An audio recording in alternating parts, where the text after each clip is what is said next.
Good evening बच्चों। हम लोगों ने कंटिन्यू क्लास कर रहा था रेस्पिरेशन इन प्लांट्स का। उसमें हम लोग शटल सिस्टम को देख चुका था।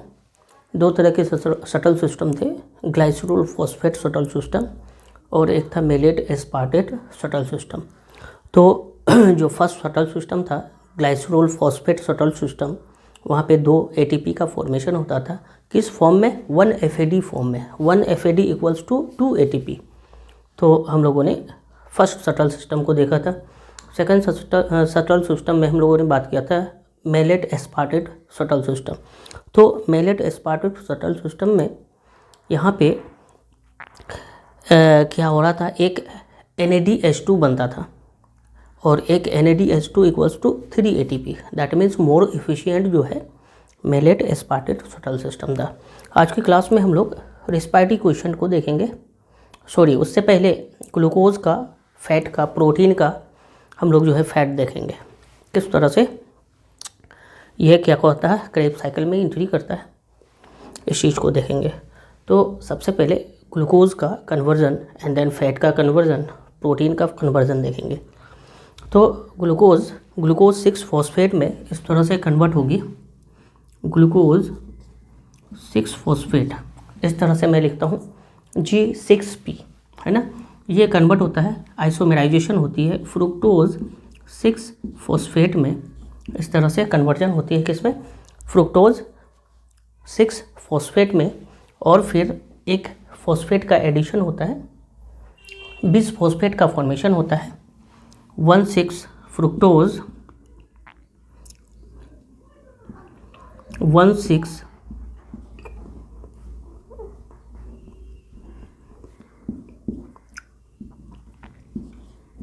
बिस फॉस्फेट का फॉर्मेशन होता था, है ना। बिस फॉस्फेट का इस तरह से फॉर्मेशन होता था। और फिर glucose 6 phosphate, fructose 6 phosphate, isomerisation and then 1 phosphate का एडिशन होता है। फ्रुक्टोज 1,6 बिस फॉस्फेट का फॉर्मेशन होता है। यहाँ पे इस तरह से हम लोगों ने फैट देखा था। ये 2 मॉलिक्यूल्स FADH2 और डाइहाइड्रोक्सी एसीटोन, धाप dihydroxy acetone, dihydroxy acetone phosphate का फॉर्मेशन होता था। इस तरह से फॉस्फेट को मैं यहाँ पे मेंशन कर देता हूँ, है ना। और दूसरा जो था ग्लाइसरल डिहाइड में फॉर्मेशन होता था, ग्लाइसरल डिहाइड। इस तरह से 2 मॉलिक्यूल्स का फॉर्मेशन होता था। 3 कार्बन कंपाउंड ग्लाइसरल डिहाइड 3 फॉस्फेट, यहाँ पे 3 फॉस्फेट का फॉर्मेशन होता है इस तरह से। और यहाँ पे ये जो डाइहाइड्रोक्सी एसीटोन फॉस्फेट है ये कन्वर्ट इनटू ग्लाइसरल डिहाइड 3 फॉस्फेट, इस तरह से कन्वर्जन होता था। और फिर ये ग्लाइसरल डिहाइड, है ना, हम लोग ग्लूकोज का फैट देख रहे हैं किस तरह से डाइजेशन होता है। ये ग्लाइसरल डिहाइड 3 फॉस्फेट ये कन्वर्ट होता था पायरोविक एसिड में। किसमें? पायरोविक एसिड में। और ये पायरोविक एसिड आगे कन्वर्ट होता है एसिटाइल कोएंजाइम में।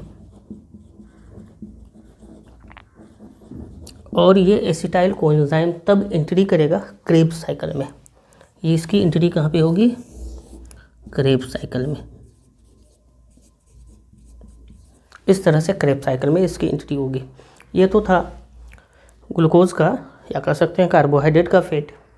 ग्लूकोज 6 फॉस्फेट, फ्रुक्टोज 6 फॉस्फेट में, 1,6 बिस फॉस्फेट में, डाइहाइड्रोक्सी एसीटोन फॉस्फेट में, ग्लाइसरल डिहाइड में ये कन्वर्ट होगा 3 फॉस्फेट में और पायरुविक एसिड यहाँ पे। और फिर एसिटाइल कोएंजाइम में एंड देन एंट्री होगी क्रेब्स साइकिल में। ये होगी किसका फैट है? ये कार्बोहाइड्रेट का फैट। अब हम लोग फैट का अगर देखें तो फैट के रिगार्ड अगर बात करें तो फैट 2 मॉलिक्यूल्स में कन्वर्ट होता है, फैटी एसिड एंड ग्लाइसरोल में। इसका कन्वर्जन किस में होता है? एक तो होता है फैटी एसिड में और दूसरा होता है ग्लाइसरोल में। Fatty acid and glycerol 1 by 1 दोनों का हम लोग देखते हैं कि ये क्रेब्स साइकिल में किस तरह से कहाँ पे एंट्री करता है। तो ये जो ग्लाइसरोल है, ये ग्लाइसरोल यहाँ पे आके क्या होती है, डाइहाइड्रोक्सी एसीटोन फॉस्फेट में कन्वर्ट हो जाता है। इस तरह से glyceraldehyde 3 phosphate, pyruvic acid and then acetyl coenzyme Krebs cycle में एंट्री करता है। ग्लाइसरोल का एंट्री इस तरह से होता है, फैट ग्लाइसरोल में कन्वर्ट होता है, dihydroxy acetone phosphate, glyceraldehyde 3 phosphate, pyruvic acid, acetyl coenzyme and then Krebs cycle. Okay, लेकिन यहाँ पे फैटी एसिड है, फैटी एसिड कहाँ पे एंट्री करेगा, ये जो एसिटाइल कोएंजाइम है ना, यहाँ पे जाके ये एंट्री डायरेक्ट जाके एंट्री कहाँ पे करेगा, यहाँ पे जाके होगी। इसको हम लोग बोलते हैं fatty acid convert into acetyl coenzyme, इसको बोलते हैं बीटा ऑक्सीडेशन। क्या बोलते हैं, बीटा ऑक्सीडेशन। इस तरह से है ना, बीटा ऑक्सीडेशन फैट का होता है, फैटी एसिड का होता है, एसिटाइल कोएंजाइम में कन्वर्ट होता है। एसिटाइल कोएंजाइम क्रेब्स साइकिल में एंट्री करता है। तो ये तो फैट का देख लिए, कार्बोहाइड्रेट का देख लिए, अब हमारा बचा प्रोटीन। अब प्रोटीन कहाँ पे एंट्री करेगा, पायरुविक एसिड में डायरेक्ट ये एंट्री करेगा। सबसे पहले प्रोटीन एमिनो एसिड में कन्वर्ट होता है, डीएमिनेशन होता है, अमाइन ग्रुप रिमूव होता है और फिर पायरुविक एसिड में है ना कन्वर्ट होता है। तो यहाँ पे प्रोटीन का फैट हम लोग देखते हैं, प्रोटीन वाला पार्ट है। ये प्रोटीन सबसे पहले एमिनो एसिड में कन्वर्ट होता है ना, और फिर यहाँ पे डीएमिनेशन होके किसमें आता है, पायरुविक एसिड में एंट्री करता है। Pyruvic acid, acetyl coenzyme and then Krebs cycle, इस तरह से होती है। तो ये जो एमिनो एसिड है, protein convert into amino acid, sorry, और फिर एमिनो एसिड यहाँ पे deamination, that means removal of amine, है ना, डीएमिनेशन होता है यहाँ पे।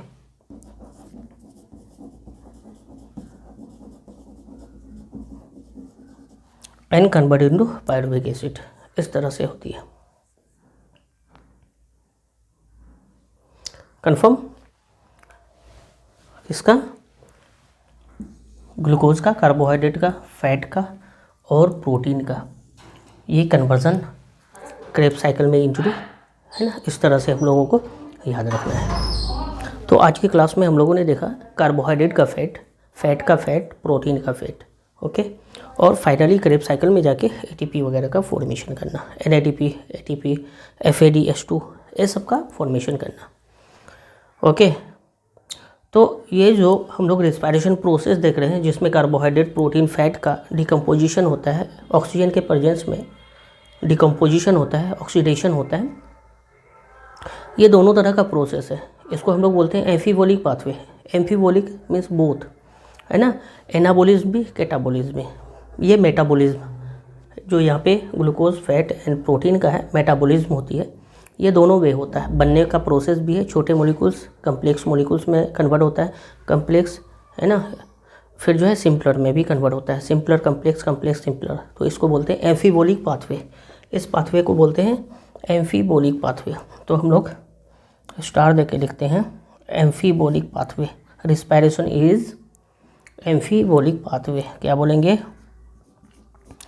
एम्फीबोलिक पाथवे।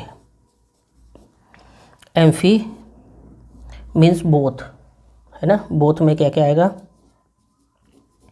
Catabolic and anabolic.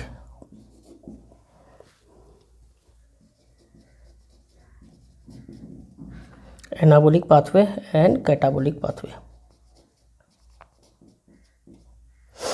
ये दोनों तरह के प्रोसेस हैं। ओके, तो ये हमारा हो गया रिस्पायरेशन, कार्बोहाइड्रेट, प्रोटीन और फैट का। आज का जो इम्पोर्टेंट क्लास है वो हमारा है रिस्पायरेटरी क्वोशिएंट, RQ, है ना, volume of carbon dioxide release by volume of oxygen absorb. Respiration process को देखेंगे तो यहाँ पे रिस्पायरेटरी क्वेश्चन को समझ पाएंगे। रिस्पायरेटरी क्वेश्चन के लिए क्या बात करते हैं, सबसे पहले हम लोग रिस्पायरेशन के रिएक्शंस को देखते हैं, जहाँ पे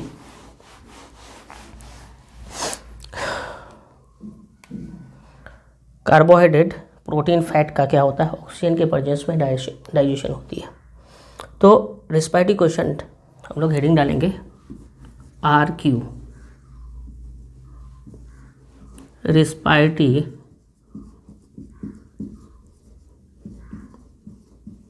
क्वेश्चन, रेस्पिरेटरी क्वेश्चन।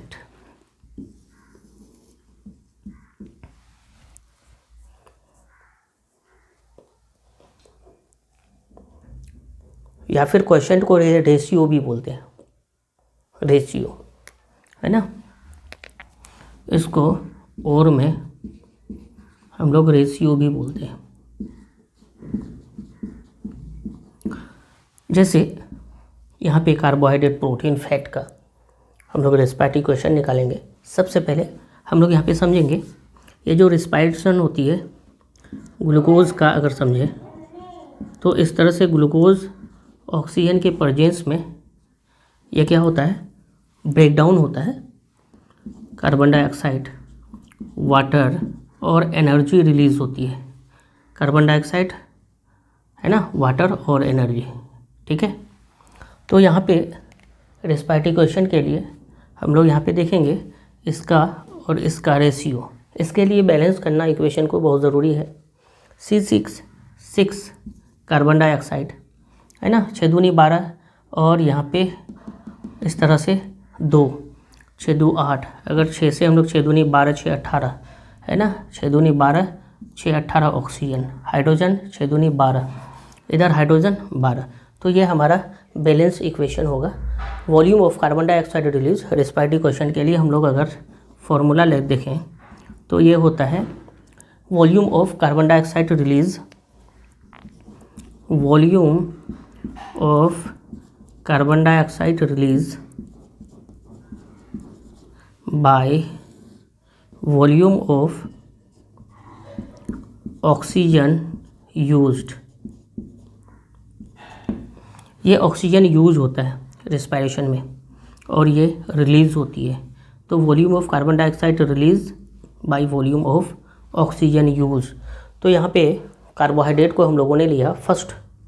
अगर हम लोग देखें इस रिएक्शन को फर्स्ट, जिसमें कार्बोहाइड्रेट का डिकम्पोजिशन होता है, ब्रेकडाउन होता है, इसकी अगर रेस्पिरेटरी क्वेश्चन को देखें तो रेस्पिरेटरी क्वेश्चन यहाँ पे क्या हो जाएगा, 6 CO2 बाई 6 O2 क्या होगा, 6 CO2 बाई 6 O2 इस तरह से। तो क्या हो जाएंगे, 1 हो जाएंगे। ये 1 किसके लिए हम लोग देखें, कार्बोहाइड्रेट के लिए।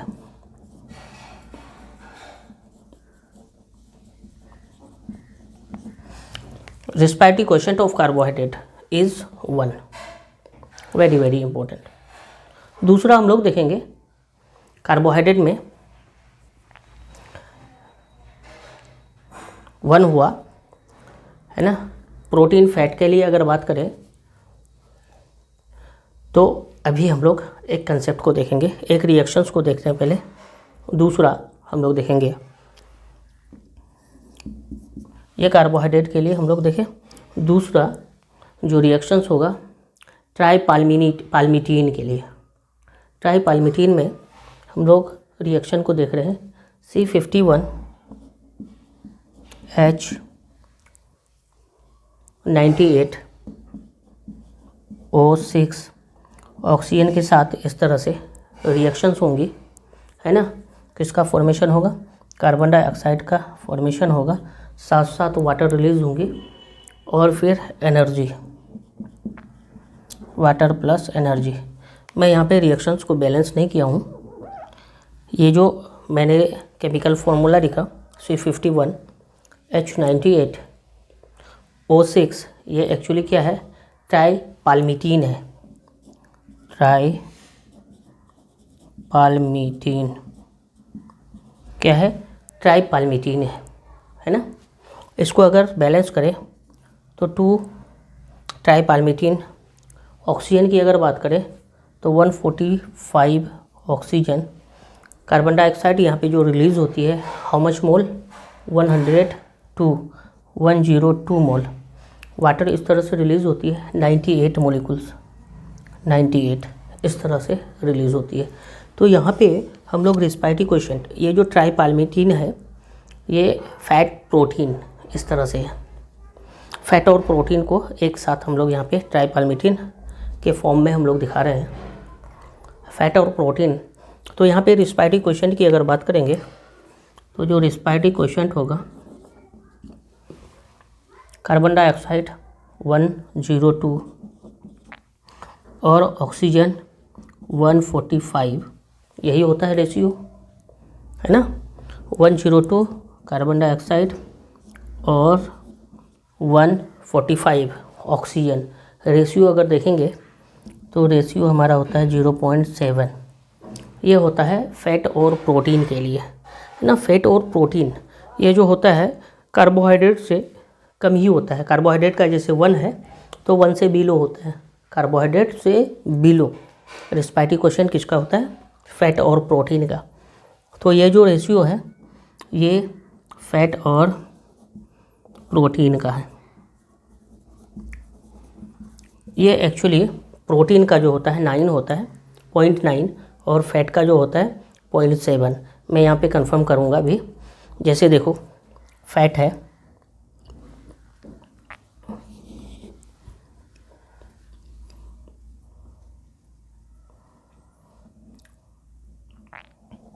फैट का रिस्पायरेटरी कोएफिशिएंट और प्रोटीन का रिस्पायरेटरी कोएफिशिएंट जस्ट उल्टा कर देंगे, है ना। उल्टा कर देंगे तो यहाँ पे जो रेशियो बनेगा पी का उल्टा कर देंगे तो 0.9, पॉइंट खाली लगा देंगे। और फैट का इसको अगर उल्टा कर देंगे तो 0.7, ये एफ इधर कर देंगे तो 7, पी उल्टा कर देंगे तो ये 9। तो इस तरह से फैट और प्रोटीन का जो क्या होता है रिस्पायरेटरी कोएफिशिएंट होता है। याद रखेंगे, यहाँ पे मैंने एक ही इक्वेशन में दोनों को समझा दिया है। ये एक्चुअली फैट का होता है ना। और प्रोटीन का देखेंगे तो ये 1 से कम ही होता है, कार्बोहाइड्रेट से कम ही होता है, बट 0.2 बढ़ जाता है इस तरह से। तो याद रखने के लिए फैट और प्रोटीन का यहाँ पे उल्टा कर देंगे इस तरह से। थर्ड हम लोग ऑक्जेलिक एसिड का देखेंगे। कार्बोहाइड्रेट का 1, प्रोटीन फैट का <1, ये याद रहेगा। ओके। तीसरा हम लोग देखेंगे ऑक्जेंटिक एसिड का। तीसरा रिस्पायरेटरी कोएफिशिएंट जो होगा ऑक्जेंटिक एसिड का COOH का होल 2, और यहाँ पे 2 मोलिकुल्स होगा इस तरह से। ये ऑक्सीजन के प्रेजेंस में रिएक्ट करेगा और फॉर्मेशन किसका होगा? ऑक्सीजन के प्रेजेंस में रिएक्शन होगी 4 कार्बन डाइऑक्साइड और यहाँ पे 2 molecules water 2H2O plus energy इस तरह से रिलीज़ होगी, है ना। ये मोलिकुल्स को मैंने रेड से हर जगह दिखाया, तो रेड से ही दिखाते हैं। 2 मोलिकुल्स COOH का होल 2, है ना। O2 एंड देन CO2 कितना मोलिकुल्स? 4 मोलिकुल्स। और वाटर का कितना मोलिकुल्स है? 2 मोलिकुल्स। इस तरह से रिस्पायरेटरी कोएफिशिएंट अगर निकालेंगे, रिस्पायरेटरी कोएफिशिएंट है ना 4CO2/1 O2, तो यहाँ पे जो रिस्पायरेटरी कोएफिशिएंट होगा COOH का होल 2, जिसको हम लोग क्या बोलते हैं? ऑक्जेलिक एसिड एक्चुअली बोलते हैं। Oxalic acid. ये ऑक्जेलिक एसिड का रिस्पायरेटरी कोएफिशिएंट कितना हो जाएगा? 4 हो जाएगा, ये ना 4। ये ऑर्गेनिक एसिड है एक्चुअली। क्या है? Organic acid. इस तरह से ऑर्गेनिक एसिड का 4, कार्बोहाइड्रेट का 1, प्रोटीन और फैट का <1, प्रोटीन का 0.9, फैट का 0.7। इस तरह से ऑर्गेनिक एसिड है। एक ऑर्गेनिक एसिड में और देखते हैं मैलिक एसिड का C4H6O5, है ना। इसी में आएगा C4H6 और O5। इसका रिएक्शंस होता है ऑक्सीजन के साथ, 3 मोल ऑक्सीजन के साथ इस तरह से। और प्रोडक्ट यहाँ पे जो फॉर्मेशन होता है 4 carbon dioxide, 4 carbon dioxide, 3 H2O और फिर एनर्जी रिलीज होती है इस तरह से। इसका रेस्पिरेटरी, इसको बोलते हैं मैलिक एसिड। क्या बोलते हैं? Malic acid. रेस्पिरेटरी कोएफिशिएंट इसका निकालेंगे तो जो ये रेस्पिरेटरी कोएफिशिएंट होगा 4 mole carbon dioxide by 3 mole oxygen, है ना। 4/3 इक्वल्स टू 1.3 ये होता है। दैट मीन्स जितने भी ऑर्गेनिक एसिड हैं मोर देन 1 होगा, उसका क्या रेस्पिरेटरी कोएफिशिएंट क्या होगा? मोर देन 1 होगा। ओके, तो इस तरह से रेस्पिरेटरी कोएफिशिएंट हमारा मोर देन हो गया। एनारोबिक कंडीशंस में हम लोग देखते हैं रेस्पिरेटरी कोएफिशिएंट कितना होता है। ये तो एरोबिक कंडीशंस में हुआ, हर जगह ऑक्सीजन का यूज़ किया, एरोबिक रेस्पिरेशन किया, है ना, हर जगह ऑक्सीजन का यूज़ हुआ, एरोबिक प्रेजेंस ऑफ ऑक्सीजन। अब हम लोग देखेंगे anaerobic respiration. Okay,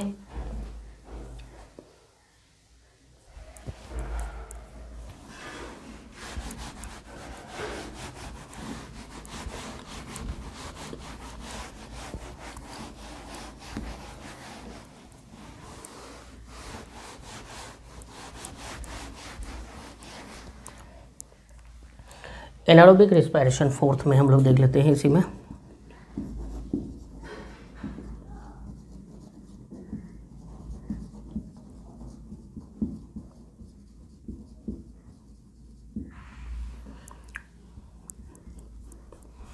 anaerobic respiration है ना, C6H12O6 है ना, कार्बोहाइड्रेट का। इस तरह से ऑक्सीजन के एब्सेंस में 2 molecules carbon dioxide, water molecules 2 molecules ethyl alcohol C2H5OH, अरे यार C2H5OH, और फिर energy, small amount of energy release होती है, 2 ATP रिलीज़ होती है। तो यहाँ पे कार्बन डाइऑक्साइड है, रिलीज़ हो रहा है, बट ऑक्सीजन का यूज़ नहीं है, एनारोबिक कंडीशंस है। तो यहाँ पे अगर रेस्पिरेटरी कोएफिशिएंट को देखेंगे तो 2/0, 2 मोल कार्बन डाइऑक्साइड और ऑक्सीजन 0, तो कितना हो जाएगा? इनफाइनाइट रेस्पिरेटरी कोएफिशिएंट हो जाएगा, इनफाइनाइट। फिफ्थ में इस तरह से हम लोग देखेंगे एनारोबिक रेस्पिरेशन। इस तरह से क्या होगा? ग्लूकोज का ब्रेकडाउन होगा ऑक्सीजन के एब्सेंस में, रेस्पिरेटरी कोएफिशिएंट क्या हो जाएगा? इनफाइनाइट हो जाएगा। यहीं पे ग्लूकोज का ऑक्सीजन के प्रेजेंस में सक्कुलेंट प्लांट का देखेंगे तो सक्कुलेंट प्लांट का 0 हो जाता है। कैसे होता है? फिफ्थ में हम लोग देखते हैं ये C6H12O6 है ना, ऑक्सीजन के प्रेजेंस में, O2 के प्रेजेंस में इस तरह से रिएक्शंस होती है। ये तो एनारोबिक कंडीशंस रेस्पिरेशन में इनफाइनाइट हुआ। और अगर ग्लूकोज का C6H12O6 का ऑक्सीजन के प्रेजेंस में इस तरह से करेंगे तो हमारा 2 मोल ग्लूकोज 3 मोल ऑक्सीजन के साथ इस तरह से रिएक्शंस होगी तो C4H6O5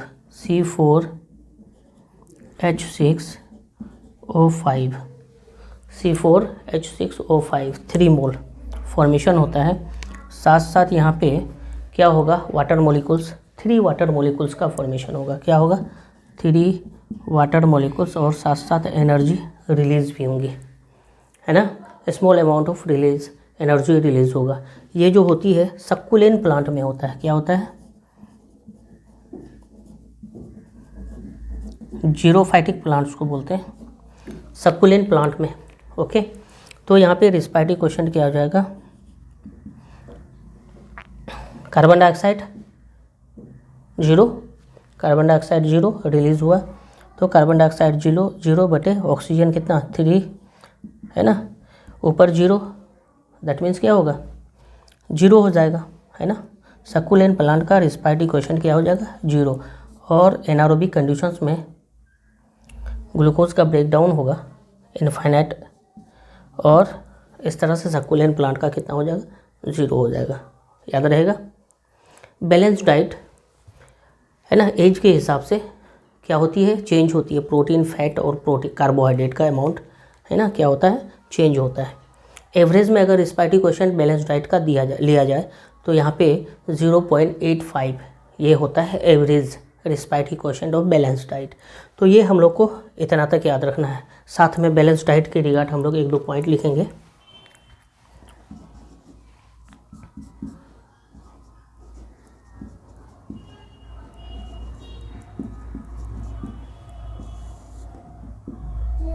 बैलेंस डाइट का अगर हम लोग देखेंगे है ना, तो यहाँ पे प्रोटीन, फैट और क्या होगा, मेन कार्बोहाइड्रेट होता है।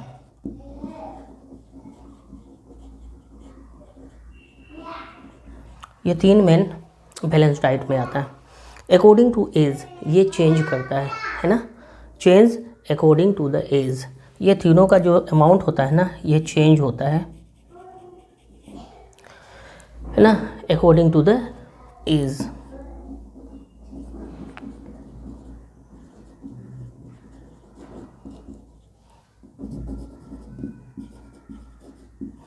According to the age change होती है। अगर बैलेंस डाइट का रिस्पायरेटरी क्वोशिएंट हम लोग निकालें तो रिस्पायरेटरी क्वोशिएंट कितना हो जाएगा, 0.85। कितना हो जाएगा, 0.85। ये एवरेज बैलेंस डाइट होगा, है ना। तो याद रखने की ज़रूरत है बैलेंस डाइट का रिस्पायरेटरी क्वोशिएंट। बैलेंस डाइट में प्रोटीन, फैट, कार्बोहाइड्रेट तीनों आ गया। तीनों का एवरेज वैल्यू जो चाहिए ये चाहिए, average value respiratory quotient of balance diet is 0.85। Very very important. तो हम लोग का आज रिस्पायरेशन इन प्लांट्स कंप्लीट हुआ। कोई भी कन्फ्यूज़न हो तो कमेंट्स करेंगे। जो भी बंदे नए चैनल पे उसको चैनल को सब्सक्राइब करेंगे, लाइक करेंगे। Okay, thank you.